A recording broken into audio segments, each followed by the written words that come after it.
You can't succeed without having great habits. You don't need to lose weight, you need better eating habits, and then your weight will always be around where you want it to be. You don't need more money, you just need better financial habits, and then you'll always have enough money to manage the thing that comes up. You can be the architect of your habits rather than the victim of them. A lot of the time people talk about, I want to have more money, or I want to lose weight, or I want some kind of result. But the truth is, your bank account is a lagging measure of your financial habits. Your weight is a lagging measure of your eating habits. Your knowledge is a lagging measure of your learning and reading habits. And so it's actually, we think the thing that needs to change is the bank account or the test score or the number on the scale, but actually the thing that needs to change are the habits that precede those outcomes. Every action you take is kind of like a vote for the type of person you want to become. And if you can master the right actions, if you can master the right habits, then you can start to cast votes for this new identity, this desired person that you want to be. Doing one push-up does not transform your body, but it does cast a vote for being the type of person who doesn't miss workouts. The technical definition of a habit is a behavior that has been repeated enough times to be more or less automatic. So things that you can do pretty much without thinking about them. Unplugging your toaster after each use, or tying your shoes, or brushing your teeth. Things that you pretty much just go on autopilot when you do them. Now, why does the brain build them? What role does it play? Well, as you go through life, you need energy to survive. And this is true not just for humans, but for all organisms need some kind of energy to survive.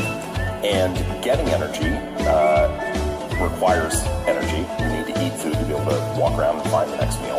Using energy is expensive because the more energy you use, the less you have available for the other things that life throws at you. And so your brain is looking for ways to conserve energy whenever possible.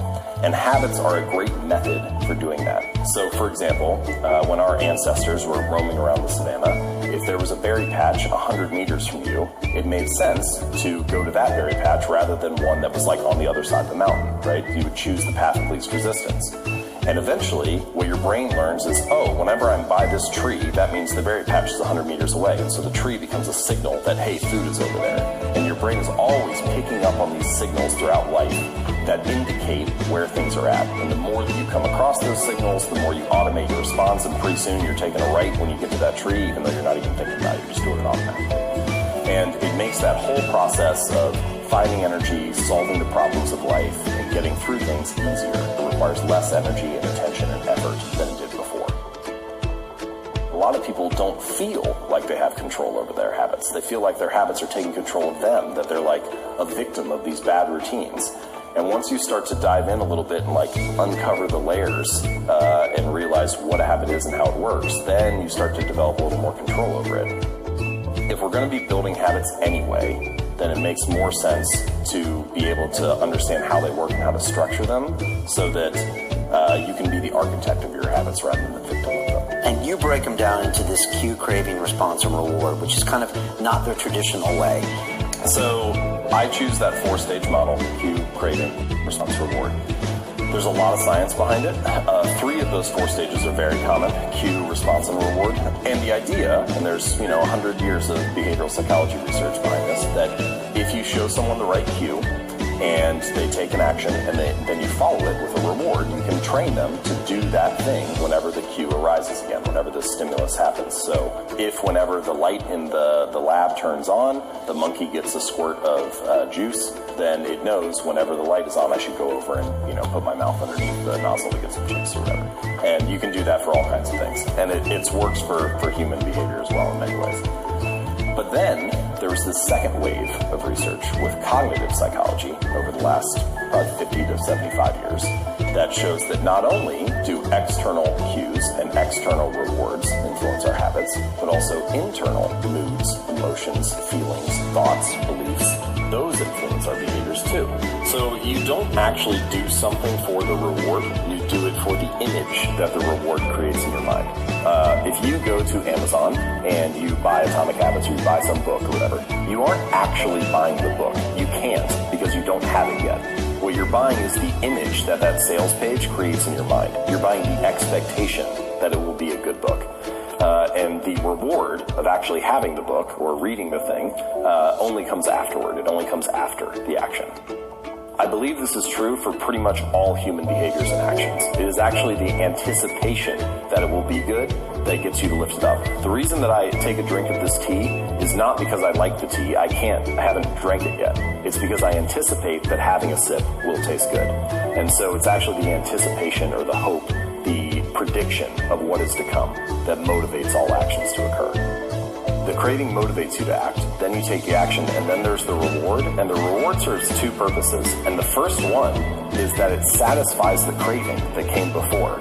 So if the thing that got you to buy the online course, or that got you to sign up for the personal trainer at the gym, was the hope or the anticipation that, oh, if I do this, then I'll be getting fit, or if I do this, then I'll be, getting the ideas I need to build my business or whatever. You've satisfied that craving by making the purchase. And so now that craving is actually gone. What you need is a different craving now. You need the craving to make sales calls or to do a set of burpees or whatever. That's the new craving that you need to actually stick with the real thing. You've fulfilled the craving that motivated the purchase. We mentioned the 4 stages: cue, craving, response, reward. And for each of the stages, I've come up with what I call a law of behavior change. So for the cue, the first law is to make it obvious. For the craving, the law is to make it attractive. Response, make it easy. And reward, make it satisfying. The first idea is you want to make the cues of your good habits obvious, available, visible, easy to see. The easier it is that they catch your attention, the more likely you'll fall into the habit. To break a bad habit, you just invert each of the 4 laws. So rather than making the cues of your bad habits obvious, you want to make them invisible. Rather than making it attractive, make it unattractive, make it difficult, make it unsatisfying. And an example, what is a good example of that for good and bad habits? So one of the places I like to suggest starting is with what I call environment design. So basically, the things that are on your desk at home, your kitchen counter, your office at work, they influence your behaviors. And if you can restructure your physical environment or your digital environment, then you're more likely to actually stick with the right habit. As an example, a lot of people feel like they watch too much television. So walk into pretty much any living room. Where do all the couches and chairs face? They all face the TV. It's like, what is this room designed to get you to do? And now I'm not saying you have to restructure your entire house, but there are a range of choices you could make, right? You could take the chair and turn it away from the television and have it face a coffee table with a book on it. Or you could put the TV inside a wall unit or a cabinet, something behind doors so you're less likely to see it. But you can also use it to promote good habits. So, for example, I used to buy apples and I would put them in the crisper at the bottom of the fridge and I wouldn't see them because they were tucked down there. And so then 2 weeks later, they would go bad and I get annoyed because I'm throwing food out, I'm throwing money away. And so I bought a big display bowl and I put it right in the middle of the counter and put the apples in there, and now they're gone in like 3 days just because it's obvious. Same thing was true when I built a flossing habit. I realized that for many years I would brush my teeth twice a day, but I would only floss every now and then. It was like, well, why is that? Well, one of the reasons is because the floss was in a drawer in the bathroom. I just wouldn't see it. It was tucked away down there. So this time I bought a little bowl and put it right next to my toothbrush, put the floss in there, and now brush my teeth, put the toothbrush down, pick the floss up.